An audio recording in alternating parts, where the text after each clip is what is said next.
What's up everyone, Ghosted here, and today I wanted to show you one of the craziest builds out for Rogue right now in Diablo 4 Season 5. This is the Andariel Rogue build, focusing on Barrage as well as Poison Imbuement to hit for a crazy amount of damage.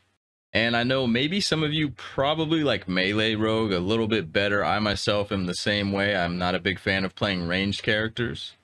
But this build actually functions really well in close quarters due to the Andariel's Visage Mythic Helmet actually proccing Poison Novas that hit for a ton of damage. On top of all the other damage that you're doing, the damage output is fucking crazy.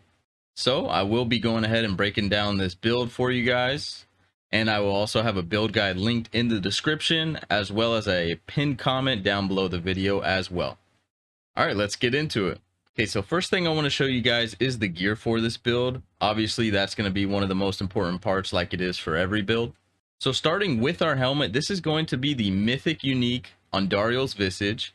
And please, before you get annoyed with me not having, if you don't have this helmet yet, Mythic Uniques have become pretty obtainable now. Just to explain it a bit better, there is this material called Resplendent Sparks. You can use 4 of these to craft a Mythic Unique of your choice at the Alchemist. You can actually acquire these by doing the following.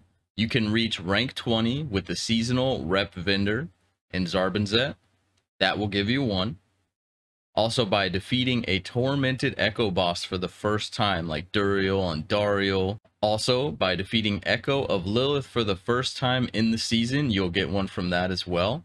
And I did mention the tormented bosses. You can also attempt to target farm this unique by doing Duriel and Andariel. You can still get it by doing the easy versions of the fights too. You don't have to fight the level 200 versions to get it. I actually did normal Andariel to get my Andariel's Visage, so it's definitely possible. Also, if you need help defeating Lilith or any of the tormented bosses, I would be glad to help with that. All you have to do is hop into one of my live streams, either on Twitch at twitch.tv/ghosted, or just pop into my YouTube when I'm live and just say, yo, I need a carry. I'll help you out. Again, if you do have the Andariel's Visage helmet, you are good to go. Just go ahead and masterwork the attack speed for that item.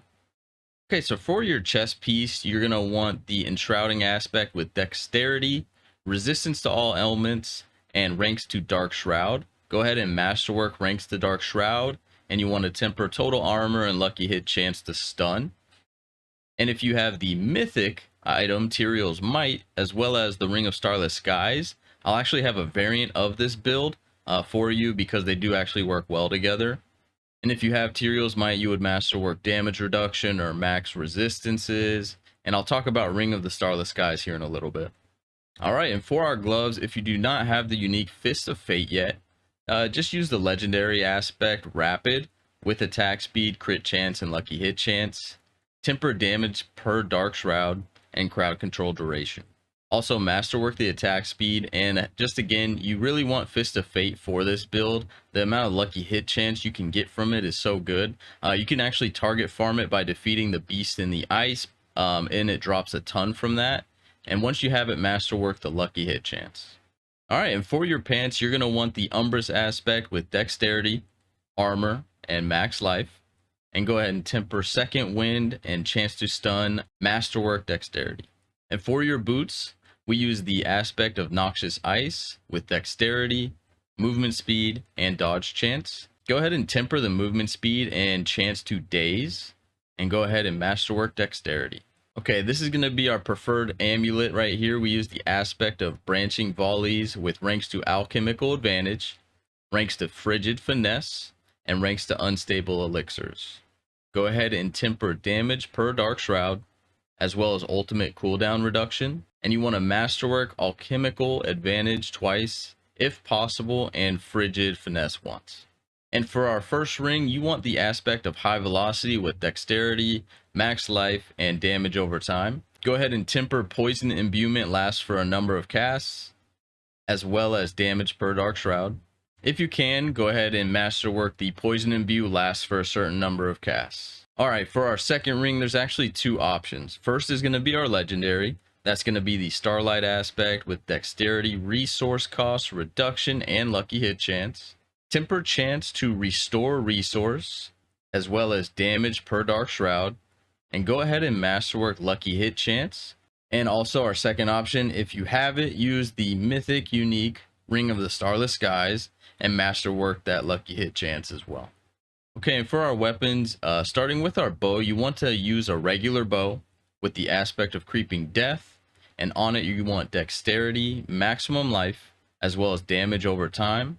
Go ahead and temper chance for barrage projectiles to cast twice and damage per dark shroud. Make sure you masterwork chance for barrage projectiles to cast twice. All right, for our first dagger, this is going to be aspect of bursting venoms with dexterity, maximum life, and damage over time. You want the same tempers as your bow, just masterwork damage per dark shroud instead. And so for our second dagger, I have two options here for you. If you don't have a unique, the legendary I chose is accelerating aspect with dexterity, maximum life, and vulnerable damage.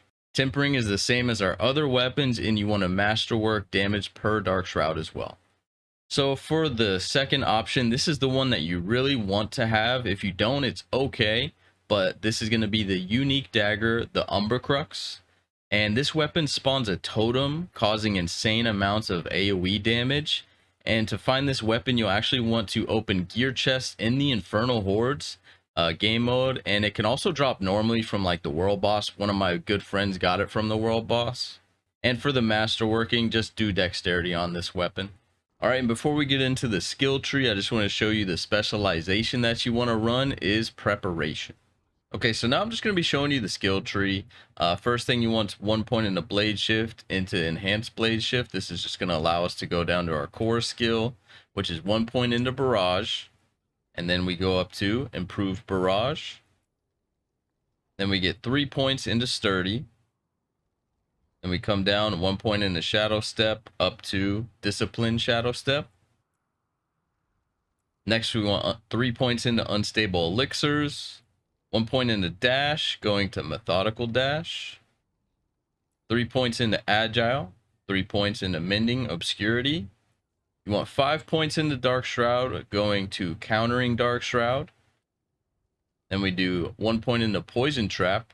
That goes into subverting poison trap. And then 3 points into exploit. Coming down, 1 point into poison imbuement, and then going to mixed poison imbuement. You want 2 points into deadly venom, 2 points into debilitating toxins, and 3 points into alchemical advantage. Also, you do want 3 points into frigid finesse. Then we come down, we want 1 point into innervation, 1 point into second wind, and 3 points into alchemist's fortune. And then for our ultimate, that's going to be death trap, and we're going to max that out. Then we come down to our key passive, which is close quarters combat. Okay, so this is what the actual build planner is going to look like for this specific build. I'm going to go ahead and show you the Paragon board now. It does show it in order from like 1 to however many Paragon boards you use. So the first one is our starting board, and the glyph that we use is control. Then we go up to our second board, which is no witnesses, and the glyph that we use is fluidity. Then we come over to our third glyph on the left, our third board on the left. That's going to be exploit weaknesses, and there is no glyph on this one. So after this one, we're going to go back to 2 and go up to 4, and that's going to be deadly ambush, and the glyph that we use is bane. Then we come down back to 2 and go to the right, and that's going to be cheap shot, and we use the glyph tracker. Then we come down from there, and we go to our 6th Paragon board. That's going to be Eldritch Bounty, and we use the glyph Canny. Yeah, so I just found this build to be absolutely insane, so I had to share it with you guys. If you enjoy Rogue, I definitely think you will love this build, and I do hope you all enjoyed this video. Feel free to leave a comment and let me know what you think about the build or the video in general. If you do have any questions, feel free to jump into my live streams when I go live. You can find me over on Twitch at twitch.tv/ghosted, and of course you can just find me right here on YouTube as well on my channel. And again, please just take a second to like the video and subscribe. I'm really trying to push for 1,000 subscribers, so I appreciate that. And again, it helps out a ton. Thank you guys all for watching. I will see you in the next one. See ya.